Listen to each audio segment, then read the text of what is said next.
I'm from Latvia, and I'm Nadezhda. Of course, I'm also from Latvia. My name is Alisa. I'm also from Latvia. And I have some experience with living abroad. I lived for 5 months in Spain, and that was a nice experience. I really enjoyed a lot that time.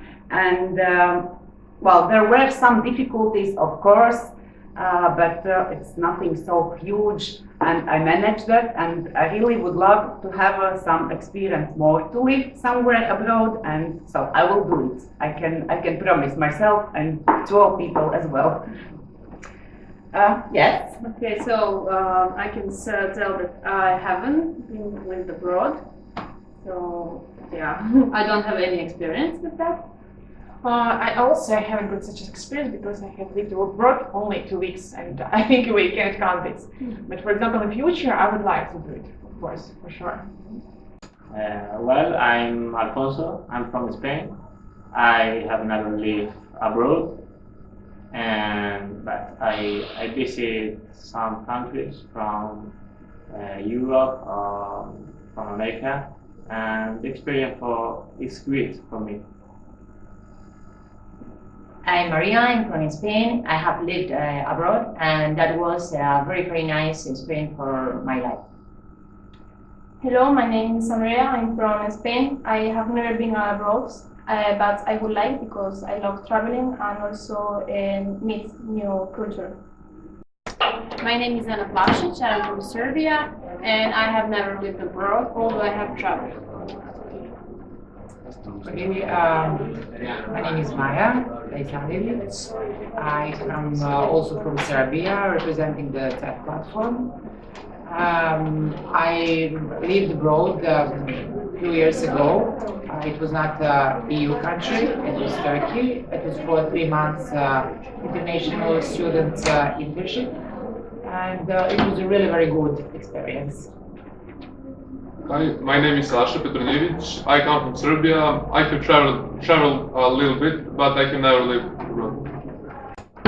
I'm Biljana Lukic. I'm coming from former Yugoslav Republic of Macedonia. Until now, I haven't been abroad still, and that's it. Hello, my name is Milče Dudic, and I'm coming from the former Yugoslav Republic of Macedonia. I have traveled abroad, and I have lived also abroad, and the experience was really great. You have a lot of chance in Europe and European Union, where you can work, study, and live abroad. So generally a positive experience. Hello, I'm Natalia Todorowska. I'm from former Yugoslav Republic of Macedonia, and I haven't lived abroad yet, but I really love it. I am Alessandra, come from Italy, and I already have the chance to live abroad. Hello, I'm Stefano, I come from Italy, I'm 29 years old. I will be shorter than Alessandra, but I mean, I also had the chance to live abroad. And basically, I started with an Erasmus. I spent my Erasmus time in French, and it was during like 8 months or something like that. And it was really a really great experience that opened my mind, and then I mean changed me as a person. And then the second experience abroad was in Spain, in Barcelona. I've lived like 2 years, more or less, less than 2 years, to be honest. And I mean, it was a really great experience. And I mean, I didn't have too much problem because the culture is quite same of the Italian one, and also the language is not so complicated for us.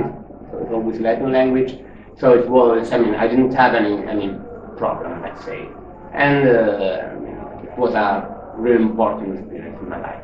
That's it. Hi, I'm Laura, and I come from Italy. And as well as my colleagues, I also lived abroad. I stayed for the Erasmus project 10 months in Denmark, in Copenhagen. And it was really great experience because it was the first one I did abroad. And after that time, I couldn't to be able to stay at home for more than 2 months because I wanted to go abroad again. And my only problem was the weather because it was too cold. And then I lived for 6 months for studying in London, and also was a really nice experience because London is a really interesting city. Hello, my name is Kamila, I come from Poland. Hello, my name is Agnieszka, I come from Poland too. Hello, my name is Martin, I came from Poland. Okay, my experience of living abroad started whenever I was 17. It wasn't even European Union by this time. I spent 2 months in London working for a center as a volunteer. And it was, as I said, ages ago. So it was very stressful coming to the border on the coach because 10 out of 10 people were sent out back from the border because we were not a part of European Union and we had to have those permissions to get in and papers and all sorts of stuff. But I had all the documentation, so I went through. But I remember the thrill and the stress on the border. So, the title here is Citizens with No Frontiers. I remember being 17 and experiencing the frontier and the border.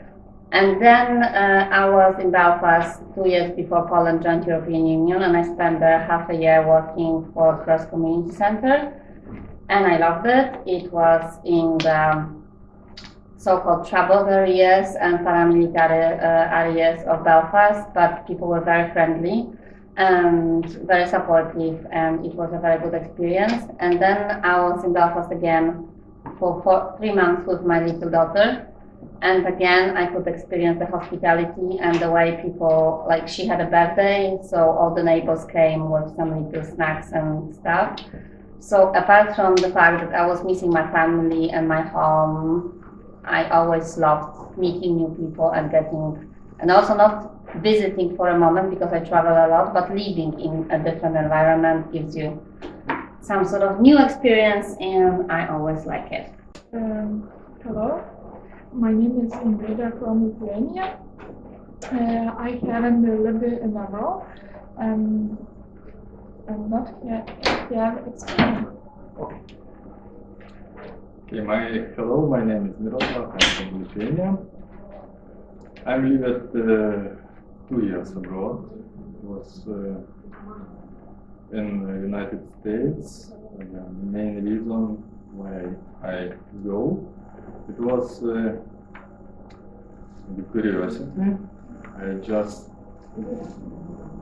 was more interesting about the country than about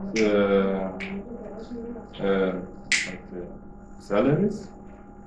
So it was interesting to visit and to find different things from the Europe. So it was interesting. And I was young, and I think on today, when I have family, I will not go. So it's when you have children, so you need to think twice or maybe 4 times before you change your kids. Thank you. Yeah. Hello, my name is Kęstutis.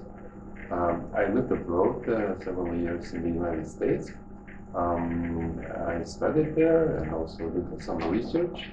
So I liked it at some point, but of course there were some difficulties, which eventually I will overcome day by day with my own personal efforts or some assistance from community and university.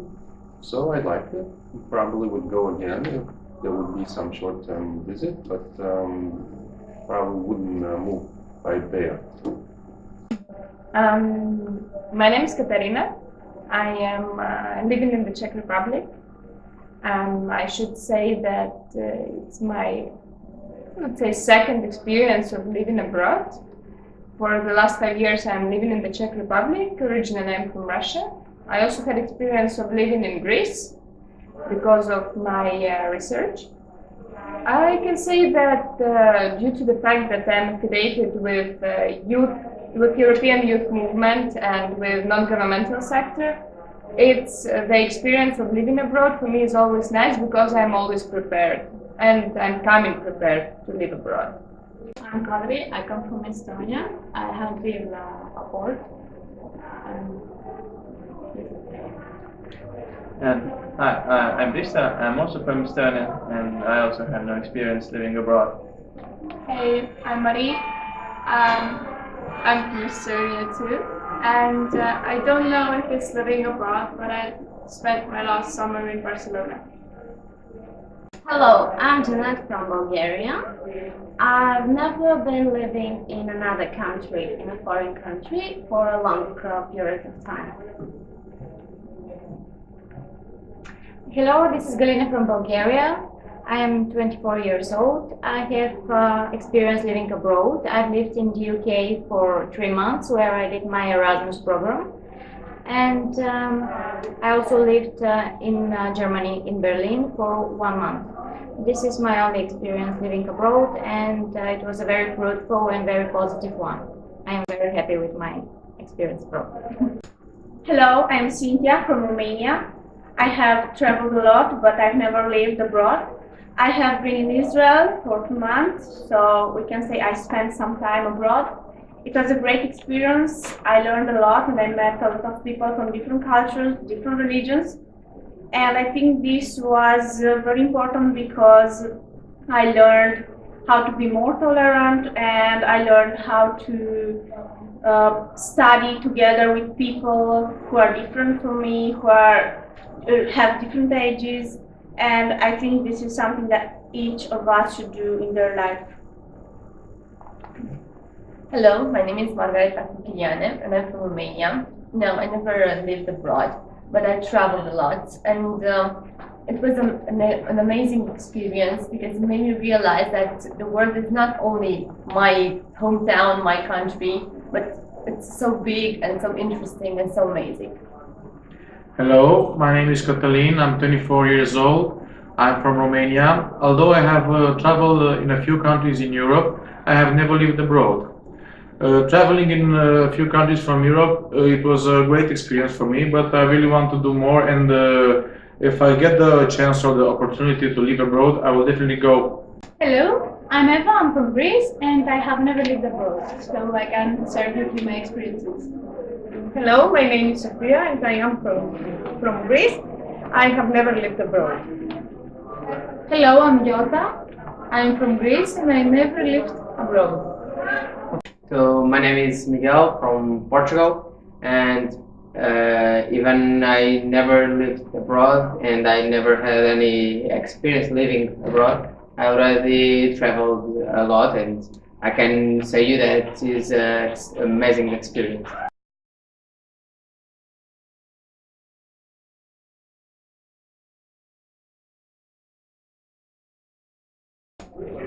The greatest problems concerning mobility is the difference between the EU and non-EU countries, in my opinion, because there is different documents are required when you're a non-EU citizen as opposed to when you are an EU citizen. So that is the biggest problem, and as well as finding a job, obtaining a work permit, and as well cultural differences. I do think that the greatest problems concerning mobility is in first place inequality of people who have to be mobile. Talking about this, I mean that when you are European citizens, you have a lot of opportunities concerning mobilities, and the only challenges with which you face is basically language problems, cultural shock, the first one, adaptation, and let's say family ties, plus financial means, depending again on which part of the Europe you are from. But if you are coming from a non-European country, which is the neighboring country of the EU, and we are talking about mobility in that case, the situation is totally different due to the fact that you will have to deal with a lot of paperwork, and you will have to be sustainable in terms of financial means to a much greater extent, and you will have to work with discrimination and stereotypization of your particular country when you come to Europe. At this very moment, I see a bundle of problems and no final solutions.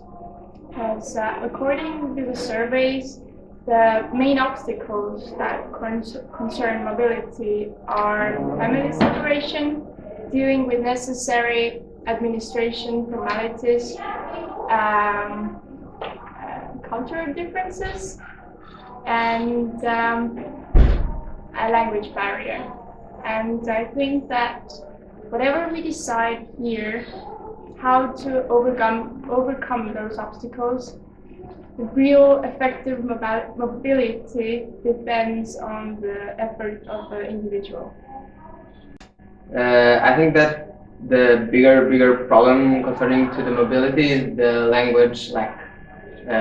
So people, I think that doesn't move a lot because they can't and they are not able to talk other languages at 100%. And the point is, the communication is in fact the most important problem to solve around the mobility field.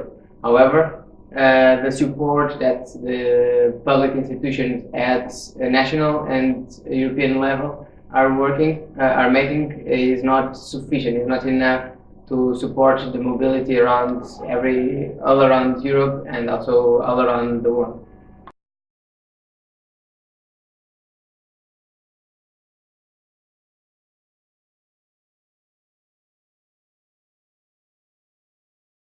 I think it's not one person who needs to do this. For example, if we speak about this question about mobility, there are many stages. For example, also European Union countries and persons who wants to go abroad or live or work, where everyone is responsible for this. That's why I think that everyone, either European Union, either country, either person, need to do something to promote these things. I think that main action should take some European institutions, also national governments, some non-governmental organizations and the persons themselves. In order to promote mobility, first of all, I really think that the main organism entitled to take action when it comes to mobility is European Union. European Union should basically take more action regarding mobility and make a more comprehensive strategy regarding making and creating the feeling of awareness to its own citizens, to citizens of the European Union. Second of all, after European Union, I think that promoting mobility is also the task and the obligation for the states from the European Union. They are obliged to promote mobility for their citizens and to create the feeling that each citizen of the country has the possibility and the opportunity to go abroad. The third and mainly the most important is for creating a more aware feeling of mobility is that the citizen must promote mobility between them. Because whether a citizen go abroad and tell its own friends or the other citizen in the hosting in its own countries, make the mobility more important for the whole citizen of that specific country. Well, I think that first of all, locals should do something, because institutions can do whatever they want, but if people are not involved from the local side, nothing will change. Maybe creating NGOs or trade unions or associations to help people completely, to say, look, these are the opportunities, you can go on this website and apply, you need to have these requirements, know the language. That's the first point. Then maybe agencies at the national level that might help the local communities to create a database or a website in which user-friendly, everyone can look for information. And of course, institution and university might create programs and share these to the locals that give this information to the people in a local level. That's the point.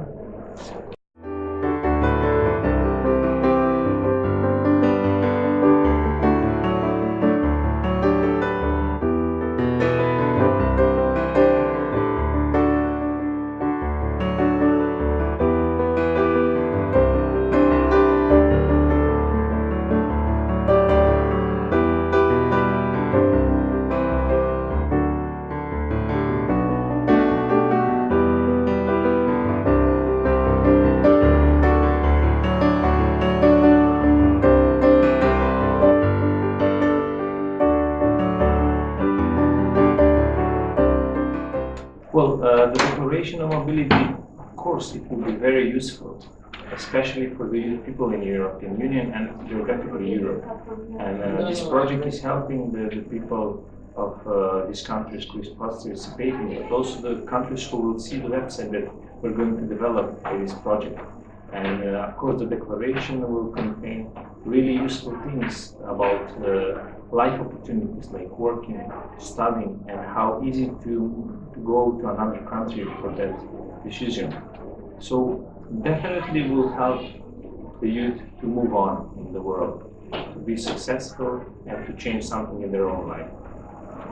We definitely think the Declaration of European Mobility would be useful, and the reason for this is because it is a way to say that we all think in one and the same way, and we have all reached agreement on one topic, and this topic is exactly the fact that mobility is something that we cherish very much, something that is of a big concern to us, and we want to raise our voice, our concern, and we want to be heard.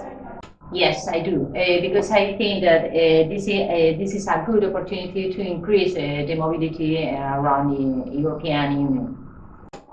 Okay, I believe that talking and writing and raising awareness is important. And I think silence is never a good thing. So any voice that can be heard by a lot of people, if we put it on the internet, I think it's important. And for me, the situation in Europe right now is quite tense, and I think about it a lot, about economical crisis, about unemployment in many countries, especially among young people, and the lack of vision, and a lot of problems. So I believe the answer for that could be mobility. It doesn't solve all the problems, but if young people travel, live together, meet, talk, exchange ideas, it creates a space for dialogue, and it creates a chance that we are not going to have nationalistic movements and other problems. That's why I think Declaration of European Mobility, if we do it as a voice and that can be heard and then make it heard by as many people as possible, can be very useful. I believe the Declaration of European Mobility will be an important tool, and not only for my country, but also for all the other participating countries. It will capture the conclusions and the needs that we identified during the project, and it can be used in order to pressure the policy makers and the decision-making centers to create new projects and activities in order to promote mobility and inform European citizens about mobility. It will be used as a partnership map in order to organize new projects. And it can be a base of other organizations, and it reveals the near needs of the specific countries. I think that if we can manage to pursue other people to take action through this declaration, and the policymakers in local, national or European level to create measures in order to overcome the obstacles, mobility will be a rise in the future, and all the citizens will be benefited from the free movement right.